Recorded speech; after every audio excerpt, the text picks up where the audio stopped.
Pelo sinal da Santa Cruz, livrai-nos Deus, nosso Senhor, dos nossos inimigos. Em nome do Pai, do Filho e do Espírito Santo. Amém. Meu Senhor e meu Deus, creio firmemente que estás aqui, que me vês, que me ouves. Adoro-te com profunda reverência. Peço-te perdão dos meus pecados e graça para fazer com fruto este tempo de oração. Minha Mãe Imaculada, São José, meu Pai e Senhor, meu anjo da guarda, intercedei por mim. Vai tu e faze o mesmo. Vai e faz o mesmo. Na época de Nosso Senhor, eram muito comuns as discussões no Templo de Jerusalém, era o grande centro de Israel, e ali se congregavam judeus de todos os tipos e, sobretudo, frequentavam ali os pórticos e os átrios do templo, muitos interessados num estudo mais profundo da lei de Israel, das Escrituras, e ficavam com grandes discussões sobre interpretações da lei, do que estava escrito, o que não estava escrito, sobretudo nessas questões de comportamento, até onde chegava tal preceito, aquele outro. Chegavam a enumerar mais de 600 preceitos, juntando tudo que estava escrito no que está escrito, né, no Antigo Testamento. E um desses chamados doutores da lei, desses especialistas que se dedicavam a esses estudos, um dia se aproximou de Nosso Senhor e lhe perguntou, para prová-lo, diz assim o Evangelho: Mestre, que devo fazer para herdar a vida eterna? O que tem que fazer para ganhar a vida eterna, a recompensa? O que eu tenho que fazer? No fundo, desses preceitos do comportamento. E Jesus devolve a pergunta: o que está escrito lá na lei? Como lês? E aquele homem então resume nesse duplo preceito: amarás o Senhor teu Deus com todo o teu coração, com toda a tua alma, com todo o teu entendimento, e ao teu próximo como a ti mesmo. E Jesus falou: respondeste bem, faze isso e viverás. Queres herdar a vida eterna? Cumpre esse duplo preceito, que aí se resume tudo. Jesus vai dizer, né? Toda a lei se resume nesse duplo mandamento: amar a Deus com todo o nosso coração e ao próximo como a nós mesmos. Amar a Deus e ao próximo. Aquele doutor da lei se sente assim meio, não sei, desautorizado, ou mais que isso, talvez exposto, porque no fundo ele fez uma pergunta que ele já sabia a resposta. Então, para não ficar assim tão mal na foto, ele faz uma segunda pergunta: mas quem é o meu próximo? Como que dizendo, bem, tem uma questão aqui, que era uma questão que ele sabia que era razoavelmente difícil. Essa primeira, mais ou menos, não tanto, mas essa segunda sim. Havia uma discussão ali, quem que era o próximo? O que? É preciso amar o próximo, está na Bíblia. Mas o próximo, também a Bíblia diz que é preciso apedrejar a mulher adúltera, que é preciso, então tem que amar apedrejando, como é que é isso, né? Então, o samaritano, sem dúvida que é próximo, mas o samaritano é herege. E a Bíblia manda expulsar do povo herege, então, mas ao mesmo tempo é preciso amar o estrangeiro. Diz que assim como tu foste estrangeiro no Egito, também, né, preciso tratar bem os estrangeiros que chegam. Então, havia uma discussão, né? Quem que é esse próximo? Quais são os limites desse próximo que eu devo amar, inclusive como a mim mesmo? Então, aquele doutor da lei joga essa pergunta para Jesus: mas quem é o próximo? E aí Nosso Senhor então dá uma resposta mais longa. Se a primeira pergunta ele praticamente não deu nenhuma resposta, ele só devolveu a pergunta e o outro mesmo respondeu, agora ele vai se deter contando uma história. O doutor da lei estava acostumado a respostas também longas, muito mais do que a de Cristo, mas começando do tipo: o mestre tal, o rabino falou que não sei o quê. Aqueles estudiosos que passavam ali lendo os comentários da lei de Moisés e conheciam de cor passagens e mil interpretações e um pouco exibiam um pouco a sua erudição, citando 1000 fontes e compondo as diversas opiniões. Jesus foi por uma linha completamente diferente. Ele primeiro, sim, partiu do que estava escrito na Bíblia, mas agora ele vai contar uma história. E aí começa então a contar, né? Um homem descia de Jerusalém para Jericó e foi atacado por assaltantes.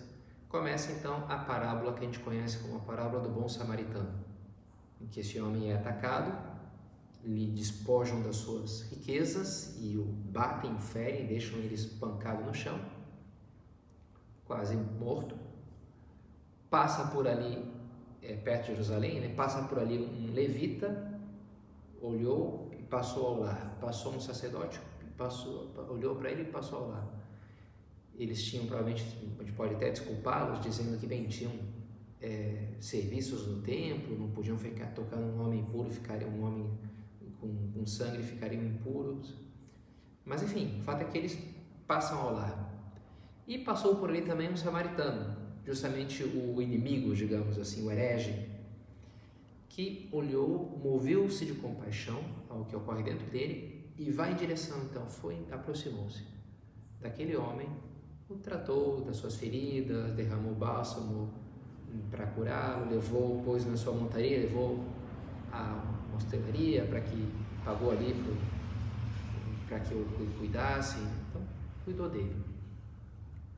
Jesus conta então a história desses 3 homens diferentes, com atitudes diferentes, e ao final joga mais uma vez uma pergunta para aquele doutor da lei: qual dos 3 te parece se tornou próximo do homem atacado pelos ladrões? Penso daquele que usou de misericórdia para com ele. Vai tu e faz o mesmo. Termina então Jesus o diálogo com aquele doutor da lei. Vai tu e faz o mesmo. E é interessante, né? Faz. Isso aqui tu tens que fazer. Jesus não dá uma resposta acadêmica.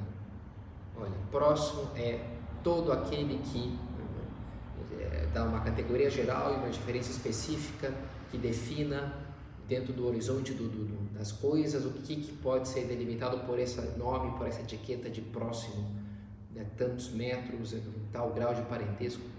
Não, ele olha, isso aqui você tem que fazer. Conta uma história, um caso particular que ele inventa, mas para ilustrar o comportamento que o outro deve ter. É assim que tu tens que fazer. E é interessante, né? Porque o outro pergunta: quem é o meu próximo? E Jesus responde: quem se fez o próximo daqui? Qual dos 3 se fez o próximo do homem atacado pelos ladrões? O verbo grego gegonenai, vem de genos, de origem, geração, daquele tornar-se, do que nasce, do que não é tanto o que é, mas o que se torna, o que se transforma. O bom samaritano, ele é bom samaritano porque ele se fez próximo, ele se fez bom, ele se fez misericordioso. E essa é uma ideia que a gente pode tirar para começar essa série de meditações sobre moral, que a gente vai se dedicar aqui agora a partir dessa primeira. A moral é isso, né? Tem a ver com que a pessoa que eu vou me tornar, que tipo de pessoa eu vou me tornar. Claro, talvez num esporte, ou numa arte, ou numa técnica qualquer, eu posso acertar ou errar. E aquilo vai me tornar melhor ou pior, sei lá, violinista, tenista, contabilizador, né? Sei lá, né? Um economista, melhor ou pior, porque a pessoa certa, ela tem bons hábitos, né? De contador, disso, daquilo. Agora, tem algumas decisões que nos tornam melhores seres humanos. E essas decisões, essas ações, são as que a gente pode dizer que são atos morais. E é isso que Jesus está falando aqui do comportamento, né? Vai, tu faz assim, torna-te isso, faz assim. Escutei há algum tempo atrás um podcast sobre um termo, né, que tem se usado em inglês agora, storytelling, contar histórias, né? Não é que seja difícil traduzir. Storytelling, a habilidade de contar histórias. E o especialista no assunto escreveu um livro sobre o tema. Ele dizia: olha, para mim história é uma coisa que ocorre muito, uma história que vale a pena ser contada, uma história de sucesso, é algo que ocorre em um milésimo de segundo, um meio segundo. E é algo interior, é uma mudança interior. Para mim, o núcleo da história boa tem que ser isso, uma mudança interior. Tinha uma atitude, aconteceu uma série de coisas que aquilo te levou de uma maneira a essa transformação. Esse é o núcleo da história. Isso é o que muda, né? E é interessante, de fato eu estou lendo um livro agora, uma série de livros de fantasia, e isso de fantasia mágica, espadas, coisas assim. É uma literatura que eu gosto, né? Senhor dos Anéis, essas coisas. Mas é interessante, né? Que eu já li 3 livros da série, ainda vai embora o negócio. Mas sempre uma característica dessa série é que o ponto de inflexão, do clímax, a mudança, o ponto-chave da história, que é aquele ponto que está aqui, o máximo dos problemas, parece que não tem solução e de repente vem uma chavinha que muda e uau, tudo se resolve, né? Pois nos 3 livros, a chavinha não foi assim uma sacada genial que o cara teve, nossa, como ele foi inteligente, uma prova de resistência física ou de mera determinação. Foi uma mudança moral, foi uma atitude moral. Foi um crescimento humano, espiritual do protagonista na história, né? E a partir daquela mudança interior é que aí sim as mudanças exteriores vão se encadeando, vão nascendo. E estou gostando especialmente dessa série por conta disso, né? Porque no fundo a gente acha que as grandes mudanças, eu vou vencer se eu, sei lá, conseguir passar nessa prova, se eu der sorte e ganhar, não sei o quê. A gente atribui muito o sucesso e a derrota a coisas exteriores, quando na verdade tudo depende da minha vontade, do meu coração, não necessariamente de querer ter sucesso e ganhar dinheiro, mas o querer a coisa certa, do querer ser a pessoa certa, ou seja, da atitude moral correta, né? Esse é o âmbito, o plano em que as coisas se resolvem. É o âmbito em que a nossa vida, nós nos resolvemos. Seja você mesmo, a gente escuta as pessoas dizerem. E é um pouco ambíguo isso. Por exemplo, aquele ponto de caminho, São José Maria diz: não digas eu sou assim, são coisas do meu caráter. São coisas da tua falta de caráter. Às vezes é interessante, né?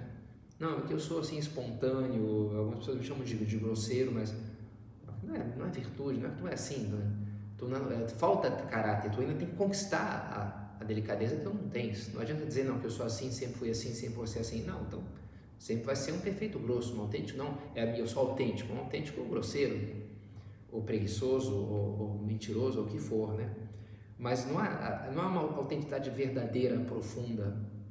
Isso é algo que a gente tem que conquistar, né? A virtude, o caráter a gente conquista, tomando as medidas, as decisões morais corretas, né? Que eu vou me tornar capaz de amar o próximo. Não é que são alternativas igualmente válidas, né? Se eu vou para lá e para cá.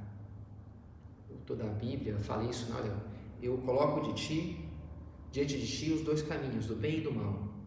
O Eclesiástico, desde o princípio, Deus criou o ser humano e o entregou às mãos do seu arbítrio. Está nas nossas mãos escolher. E Deus fala: escolhe, pois, a vida e viverás. Não é que, escolhe qualquer um desses 20 caminhos, não. Tem um caminho que é certo e tem o errado. Assim como tem, né, no futebol, no tênis, o que vai me fazer ganhar o ponto ou perder, ou na arte, ou numa conta matemática, no que for, na arte, o que for. E o caminho, o que define o caminho? De uma maneira claro, é o caminho que me leva para Deus, e de uma maneira é o caminho da minha verdadeira personalidade, do encontro comigo mesmo, inclusive, esse ser, seja tu mesmo, já dizia Píndaro no antigo grego, torna-te homem, torna-te o que és. E tem razão no sentido que o homem é uma tarefa para si mesmo, e ele pode terminar sendo apenas uma sombra do que ele estava destinado a ser. Isso, um rapaz falava comigo que está numa época de crise, uma vida dissoluta. Ele se olhava no espelho e eu não reconhecia, padre. Ele me falava assim, né? Quem é esse cara? Porque não sou eu, né? Porque a vida que ele estava levando contradizia tudo os valores profundos que ele tinha. E ele se converte e resolve mudar, né? Tem essa mudança moral, essa mudança interior. Bonito acompanhar as pessoas quando vão crescendo nisso, né? Quando vão abraçando a sua personalidade mais verdadeira. E para isso nos conduz à moral. Interessante, né? A gente fala moral da história. As fábulas são historinhas que no final vem com uma regra, vem com uma moral, né? A moral da história. Algo assim na parábola do bom samaritano? Bem, não propriamente, né? Porque Jesus não é que chega no final e faz ali um preceito, um princípio, a não ser esse, faz o mesmo, né? Segue esse exemplo. Mas me parece que está implícito sim um princípio. Não é que Jesus contou aquela historinha como bem para entreter, uma historinha legal, o que vai acontecer, qual que é o último capítulo da novela. Não, porque ali há uma mensagem sendo comunicada que produz uma mudança na minha atuação. Como é que a gente poderia enunciar? Como é que aquele doutor daria por te resumir aquilo? Bem, talvez, olha, não interessa tanto a sua origem da pessoa, eu tenho que fazer-me próximo das pessoas que cruzarem o meu caminho, independente da sua origem. E isso é que Deus espera de mim. Não que eu ame o meu próximo, sendo que próximo se define como. Não. Eu vou me fazer próximo das pessoas. Eu vou me aproximar delas. É isso que Deus quer de mim. Não uma moral de limites, o que eu posso fazer para não incidir contra as regras de Deus, mas a moral do amor que me leva à mudança, que me leva à transformação, que me leva... Essa é a mensagem que Jesus quis comunicar, me parece, nessa parábola. É esse princípio, que é algo poderoso, um princípio de atuação transformador.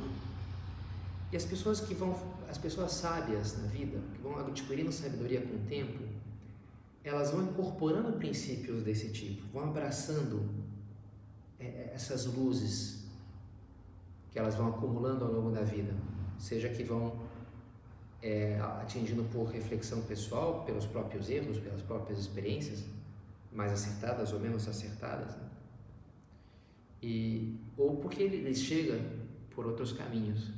Estava também desses contos assim, né, de sabedoria oriental, que o homem que tinha uma vida completamente equivocada, que brigou com todo mundo, com a família, era um homem que tinha muito dinheiro, mas vivia infeliz, e ele vai atrás de um guru lá no Tibete, sei lá, né, esses lugares ali, e aí chega lá no grande mestre, né, e pergunta qual é o segredo, qual é o grande mestre de uma vida feliz e da paz interior. O grande mestre escuta, né? Sempre são muito silenciosos, né? Esses gurus das histórias. E ele responde: decisões acertadas. Decisões acertadas. Muito interessante. Tomar a decisão certa, né? Isso mesmo, né? Mas agora, qual que é o caminho, grande mestre, para eu ser capaz de tomar decisões acertadas? Aí o grande guru lá, né? Pensa. E ele fala, decisões erradas. Só 2 palavras, mais uma vez. Interessante, né? Ele tem a ver, né? De fato, a gente precisa errar também para depois acertar. Mas com erros e acertos, ou com exemplos negativos ou positivos, a gente é capaz de incorporar princípios e regras que a gente se coloca para si mesmo, né? Princípios de atuação. Por exemplo, um jovem esposo que falava comigo dizia, padre, eu cresci vendo meus pais discutindo, assim, até os limites da insanidade, né? E era terrível lá em casa, né? Porque eles gritavam. E eu pensei para mim mesmo, cara, eu nunca vou discutir com a minha esposa de cabeça quente. E eu sigo esse princípio, padre. Aí eu posso ficar eu nunca falo. Eu deixo passar o tempo. Depois eu vou falar, mas na hora não. Na hora que eu estou com a cabeça quente, eu sei que um começa a não escutar o outro, se põe na defensiva, não leva a lugar nenhum aquilo, vira um mero troca de ofensas, que absurda. Eu tive essa experiência. Então, na minha família, com a minha esposa, eu sou assim. Interessante, né? Foi um homem que incorporou, a partir de um mau exemplo, claro, dos seus pais, incorporou um bom princípio de atuação para a sua vida e que lhe guiava pela vida, que lhe ajudava muito, né? O outro que dava ali presente todo aniversário de namoro. E bem, o próprio nosso Senhor se encarrega de nos dar uns quantos princípios de atuação desse tipo. Quando deres esmola, que não saiba a tua mão esquerda o que faz a direita, faz um segredo, não julgueis e não sereis julgados, seja o teu sim, sim, o teu não, não, tudo que vem além disso, passagem do maligno, fazer o bem até aos que vos maltratam. Jesus dá uma série além de falar de coisas como é que é Deus e sei lá, fala dos anjos e das realidades que vai, digamos, da origem aos dogmas da fé cristã, ele também fala de outras coisas que não dão origem a dogmas, mas sim a preceitos morais, a mandamentos, a definição, o entendimento de virtudes, né? Jesus fala isso. Jesus dá o Sermão da Montanha, é o texto mais fundamental, o núcleo fundamental da mensagem moral do Evangelho, né? O Sermão da Montanha. E é isso que a gente então vai estar tratando nas próximas meditações, e o faremos a partir, tem várias maneiras de falar da moral cristã. Talvez a mais tradicional, que usa o catecismo, é a partir dos mandamentos. Então a gente vai repassar a moral cristã, repassando os 10 mandamentos. E essa é uma meditação introdutória, e que eu queria já, nessa segunda ideia da meditação, mostrar como isso não são regras, algo exterior, algo que me tira a liberdade. Por isso essa introdução de falar das pessoas que vão adquirindo sabedoria e colocando para si mesmas regras. Eu me lembro, aprendendo a fazer baliza com o carro, né? Eu tive de uma hora e criei as minhas regras, né? Porque, olha, então quando o espelhinho passar, aí eu começo a girar o volante, e aquilo me ajuda até hoje, porque eu vi como é que esse negócio funciona, eu não estou conseguindo. Olha, se eu faço assim, tende a funcionar. Então, é algo que me ajuda, não é algo que me atrapalha. Assim como a gente deve entender os mandamentos, os preceitos morais cristãos, como algo com uma ajuda, um auxílio para acertar, porque eu quero acertar, eu quero ser feliz, eu quero ter paz interior, eu quero ir para o céu, eu quero estar junto a Deus, eu quero ser uma boa pessoa. E isso é o que me ajuda, então, os preceitos morais, e sintetizados de uma maneira muito concreta nos 10 mandamentos, enfim, nas bem-aventuranças, na lista das virtudes cristãs. Há várias maneiras de expressar a moral cristã. Talvez a mais tradicional seja essa, não é a única, através dos 10 mandamentos, né? Interessante nessa série de fantasia que eu disse que estou lendo, tem essa guinada moral que eu falei, que a pessoa toma a decisão certa, e em geral ela vai acompanhada de uma frase. Então, a pessoa está num dilema moral, um caso concreto, né? Se tem que defender alguém que cometeu uma injustiça, mas é a missão dela, porque tem uma certa lealdade com aquela pessoa, o trabalho o compromisso que ela assumiu, mas ao mesmo tempo aquela pessoa nem mereceria que ela a defendesse. E ele está na dúvida se é o amigo dele que é o outro, o que eu faço, né? E aí uma hora ele fala, não, é isso aqui, eu vou defender aqueles que não se podem defender a si mesmos. E ele abraça aquele princípio, e ele atua de acordo com aquilo, e vão surgindo vários desses princípios, né, que são princípios morais, princípios de atuação. Eu vou sempre dizer a verdade, não interessa o que aconteça, né? Eu vou fazer o que é certo, não interessa se eu vou ser prejudicado com aquilo, eu vou. E isso dá força ali para os heróis da história e para os heróis da história real, né, do mundo, os santos. Os grandes heróis são aquelas pessoas que souberam fazer o que era o certo, ainda que houvesse toda uma situação que os levava para outras coisas, para outros caminhos mais fáceis, quem sabe, né, naquele momento. Um guri que falava comigo, estava numa das situações estava num Réveillon em Búzios, no Rio de Janeiro, e estava com uns amigos e amigas, passando ali virada de ano, festa na praia, um show, e apareceu um cara ali que tinha barulho, confusão, daqui a pouco aparece um cara todo ensanguentado na areia da praia, aí tá cheio de gente, né, uma multidão no show, e o cara brigou com alguém, você vê que estava meio drogado, ou bebeu, sei lá, né? O fato que não se afasta, o cara tá bem sangrando, assim, um cara fortinho, grande, mas ali completamente, né, inconsciente, né? Consciente totalmente não, mas sem forças para fazer nada, né? E aquele rapaz olhou e falou, poxa, estou com meus amigos aqui, festa, situação chata, aquele cara ali sangrando e ninguém para ajudá-lo, né? E ele então estava lendo esse livro, O Valor Divino do Humano, e aí repetiu uma frase de Nosso Senhor, né, que aparece nesse livro com muita força, Duc in alto, que conduz mar adentro, Duc in alto. E aquele rapaz então repetiu aquela frase, né, para saber o que eu faço. Vou, não vou, mas não sei lá, eu tomar essa iniciativa, a gente, todo mundo, e os meus, nem sei o que eu vou fazer com esse cara. Mas ele repetiu, ele veio aquela frase na hora, né, talvez uma inspiração do Espírito Santo, Duque Naughton, mar adentro, que significa isso, né, generosidade, cara, solta as amarras da praia aqui, lança-te, né, em direção aos caminhos de Deus. E aí pegou lá, que ele foi lá ajudar, o seu amigo lá veio junto com ele, passaram a noite carregando aquele bêbado sanguentado lá até o posto de saúde para tomar uma injeção de glicose, pegaram uma ambulância, foi para não sei aonde, toda uma aventura, acabou o show, acabou a festa com as meninas ali, mas ele nunca mais se esqueceu daquele Réveillon como um momento assim, Duque Naughton, né, de uma guinada na sua vida, de levar a sério a mensagem de Deus, o amor, a generosidade, a vida como entrega aos demais, né? Isso pode ser o efeito dos mandamentos, né? Não mentir, não vou mentir.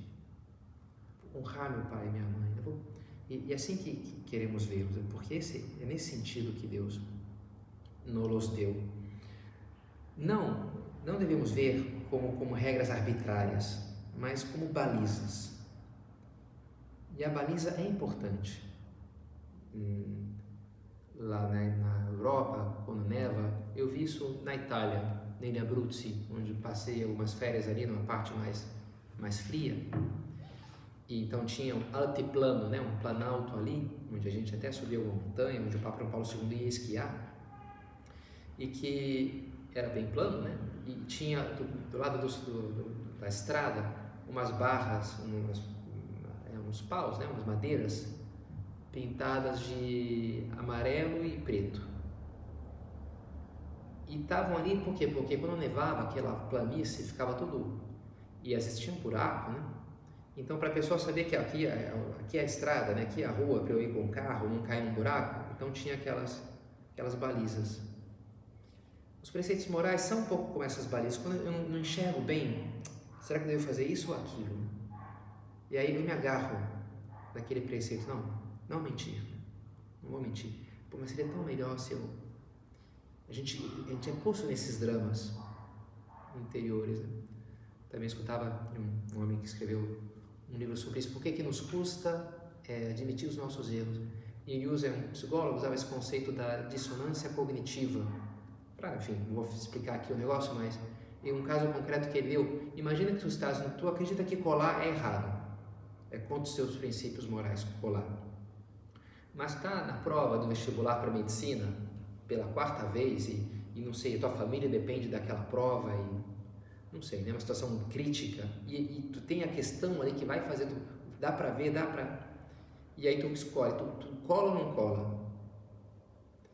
E é interessante, né, ele fala, olha, mesmo que independente da decisão que tu tome, depois tu vai sentir um certo sofrimento interior, pelo menos no momento ali, porque parece que tu vai estar fazendo errado.